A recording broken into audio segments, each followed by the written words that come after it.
Hello and welcome back to my YouTube channel. आज की इस वीडियो में हम बात करेंगे WTI क्रूड ऑयल के पेयर के ऊपर। तो चलिए स्टार्ट करते हैं। अगर हम देखें तो हमारा प्रीवियस एनालिसिस जो था वो ये था कि ये एक W पैटर्न जो है वो मार्केट में हमें बनता हुआ नज़र आ रहा है। तो यहाँ से अगर मार्केट ब्रेकआउट करती है तो हमें देखना है कि मार्केट में जो है वो ब्रेकआउट करने के बाद मार्केट रीटेस्ट करने आती है तो कितना जो है वो फिर यहाँ पे किस एंट्री पॉइंट पे हमें ट्रेड लगानी है। तो यहाँ से देखेंगे मार्केट ने जो है ब्रेकआउट किया, लेकिन अगली कैंडल जो है वो उसने यहाँ से सेल में बना दी, ठीक है। और सेल में बनाने के बाद आप देखें कि यहाँ से मार्केट जो है वो डाउन में आ गई।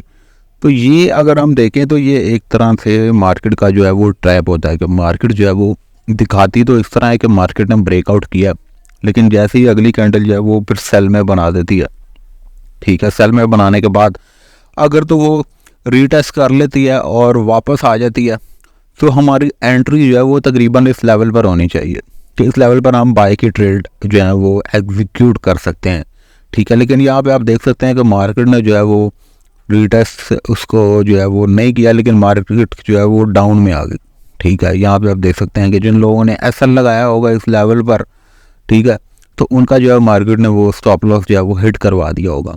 तो ये एक तरह से मार्केट का जो है वो ट्रैप होता है कि मार्केट जो है वो यहाँ से दिखाती है कि उसने ब्रेकआउट कर दिया, लेकिन वो ब्रेकआउट करने के बाद जो है वो मार्केट डाउन में आ जाती है।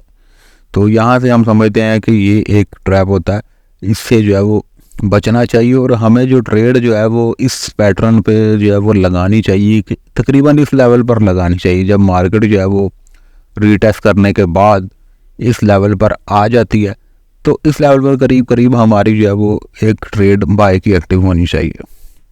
तो इसमें अगर हम देखें तो यहाँ पे देखें कि मार्केट ने जो है ब्रेकआउट किया, ब्रेकआउट करने के बाद मार्केट जो है यहाँ से रीटेस्ट करने गई, तो रीटेस्ट करके जो है मार्केट हमें इस कैंडल पे जो है वो अपनी ट्रेड एक्टिव करनी चाहिए। यहाँ से हम देखें तो इस लेवल तक जो है हमें एक छोटा सा प्रॉफिट देखने को मिला।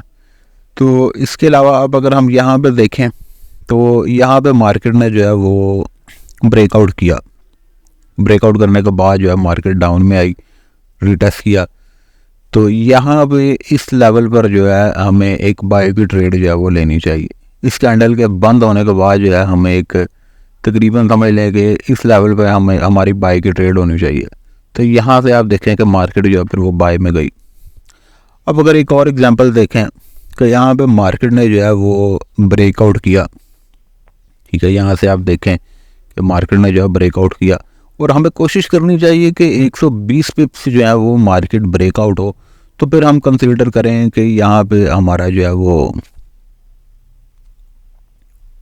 इसको अगर हम देखें तो ये तकरीबन 162 पिप्स बनते हैं कि मार्केट ने ब्रेकआउट किया। तो ये एक हम कंसीडर कर सकते हैं कि मार्केट का एक ब्रेकआउट है। तो यहाँ पे आप देखें कि मार्केट जो है इसको रीटेस्ट करने आई, रीटेस्ट करने के बाद हमारी जो ट्रेड है वो इस लेवल पर होनी चाहिए, ठीक है। तो रीटेस्ट करने के बाद हमारा जो ब्रेकआउट का लेवल होता है उस लेवल पर हमें जो है वो ट्रेड अपनी एक्टिव करनी होती है, ठीक है। अब यहाँ पे देखें इस लेवल पे अगर हम यहाँ से मार्केट ने जो है रीटेस्ट किया तो इस लेवल पे हमारी ट्रेड होनी चाहिए। यहाँ से फिर आप देखें कि मार्केट जो है वो डाउन में कहाँ तक आई। तो ये था हमारा एनालिसिस।